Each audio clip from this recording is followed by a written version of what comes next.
कथानक और कहानी का अर्थ। सामाजिक नागरिक कार्यकर्ताओं और संगठनों के असल काम, असल योगदान की कहानियां तो उपेक्षाओं के पीछे दबी पड़ी हैं, जो कि सामाजिक नागरिक कार्यकर्ताओं और संगठनों ने अपने स्वयं की कहानी, अपने संघर्षों की कहानी, अपने संसाधनों के अभाव की कहानी, अपनी मेहनत की कहानी किसी से कही नहीं। इसलिए देश ज्यादातर गलतफहमी का शिकार होता रहा। जो लोग संस्थाओं और संगठनों से जुड़े नहीं होते हैं, वे दूर से उन्हें देखकर धारणाएं बना रहे होते हैं। उन्हें लगता है कि शायद ये इस दल से हैं या शायद उस दल से हैं। ये इतने दिन प्रदर्शन कैसे कर सकते हैं? जरूर कोई निहित स्वार्थ होगा। आखिर इन सामाजिक कार्यकर्ताओं को गरीबों के दुख दर्द से या मजदूरों की कम मजदूरी से क्या लेना देना होता है? सक्षम कहानीकारी पॉडकास्ट श्रृंखला की चौथी कड़ी में हम एक किस्से की बात करेंगे।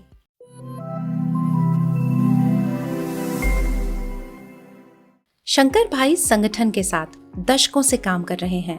उन्होंने एक वाकया सुनाया। दिल्ली में जंतर मंतर पर मजदूरों और गांव वालों का धरना चल रहा था। शंकर भाई व्यवस्थाओं में लगे थे। कोशिश हो रही थी कि पत्रकारों से गंभीरता से बात हो। संगठन का प्रयास था कि सरकार को महात्मा गांधी राष्ट्रीय ग्रामीण रोजगार गारंटी अधिनियम के मैदानी क्रियान्वयन में आ रही समस्याओं से अवगत करा सकें। उनके राज्य के 15 जिलों के 25,000 मजदूरों को साल भर से मजदूरी का भुगतान नहीं हुआ था। जहां श्रमिकों के हाथों काम होना चाहिए, वहां ट्रैक्टरों और खुदाई मशीनों से काम हो रहा था। सामाजिक संपरीक्षा नहीं हो पा रही थी। चूंकि यह एक राष्ट्रीय अधिनियम से संबंधित विषय था, इसलिए राज्य के मजदूरों को राष्ट्रीय राजधानी दिल्ली आना पड़ा। शंकर भाई वहां कुछ काम कर रहे थे, तभी वहां खड़े 2 लोगों की बातें उनके कानों में पड़ी। ये सब लोग 100-100, 200-200 रुपए देकर यहाँ लाए जाते हैं। इन लोगों के पास खाने पीने के लिए पैसे नहीं होते हैं, तो इन्हें भी 4-6 दिन का खाना मिल जाता है। यहाँ आकर ये बस हल्ला हंगामा करते हैं और रोड जाम करते हैं। संस्थाओं संगठनों का यही तो काम है। शंकर भाई ने ये सारी बातें सुनी। ये बातें उन्हें चुभी भी, लेकिन उन्हें कुछ ही समय में यह एहसास भी हुआ कि अगर संस्थाओं संगठनों के बारे में लोगों का यह नजरिया है तो कुछ तो करना चाहिए। शंकर भाई उनके पास गए और बेहद सलीके से उनका अभिवादन करते हुए उनसे कहा, भाई साहब, क्या मैं आपसे बात कर सकता हूँ? मैं इसी सामाजिक संगठन के साथ काम करता हूँ।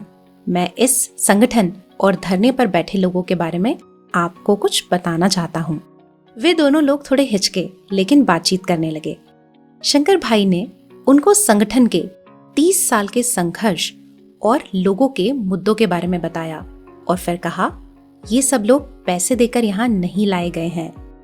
हमारे यहाँ गांवों के 5,000 लोगों मजदूरों ने कुछ राशि दी है। उस राशि से आपसी बातचीत से यह तय किया गया है कि यहाँ 500 लोग आएंगे। ये गरीब जरूर हैं, लेकिन आत्मसम्मान का खजाना है इनके पास। लेकिन भाई साहब, अगर आप लोगों को सामाजिक संगठन के बारे में जानना है तो आपको हमारे यहाँ आना पड़ेगा। शंकर भाई बताते हैं कि गांवों में रोजगार जीवन का अधिकार यात्रा निकल रही थी। तभी वो दोनों दिल्ली वाले लोग उनके यहाँ पहुँच गए। उन्हें यात्रा से जोड़ा गया। संगठन के एक समूह के साथ एक दोपहर में एक गांव में पहुंचे। वहां मजरे टोले दूर दूर बसे थे, तो गांव के लोगों से कहा गया कि हर घर में जाकर खाना इकट्ठा करेंगे तो बहुत देर हो जाएगी। सबको खबर कर दी जाए कि जिस घर में जो भी हो एक एक रोटी ले आए, तब तक हमारी बैठक भी हो जाएगी।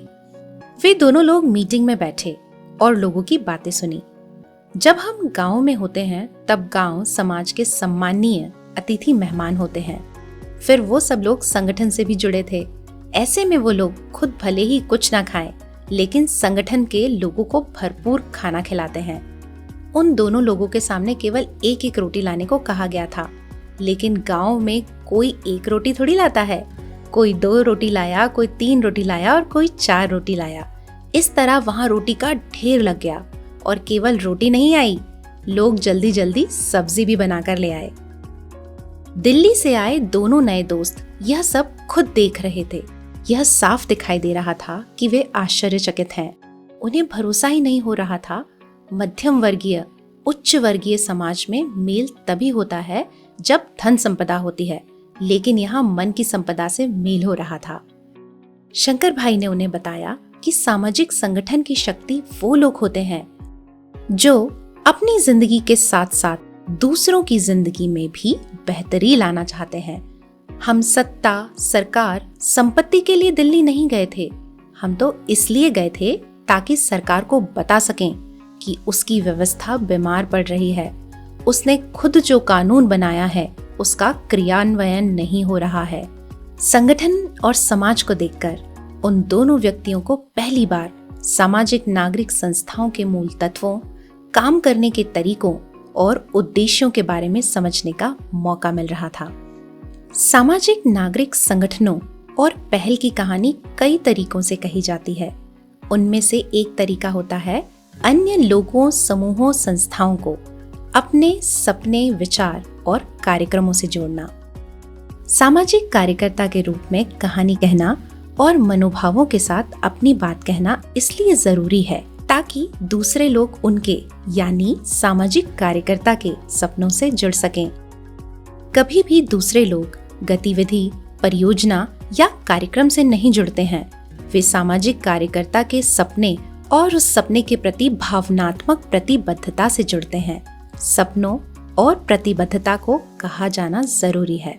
सामाजिक नागरिक संस्थाओं ने अपनी पहचान और अपनी स्वीकार्यता के बारे में कथानक बनाने में स्वयं कोई भूमिका नहीं निभाने की नीति अपनाई है। उनका मानना रहा है कि उनकी पहचान और स्वीकार्यता तो उनके काम से, उनकी भूमिका से निर्धारित होती है।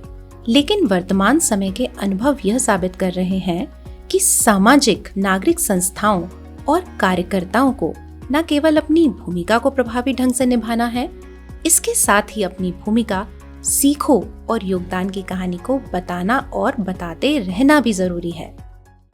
सक्षम कहानीकारी की इस श्रृंखला में कही गई कहानी अपने आप में बात को साफ कर देती है।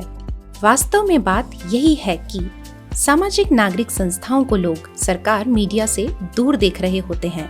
उनके और नागरिक संस्थाओं के बीच की दूरी को कम करने के लिए सामाजिक कार्यकर्ताओं को कदम उठाने चाहिए और पहला कदम है कहानी कहने का।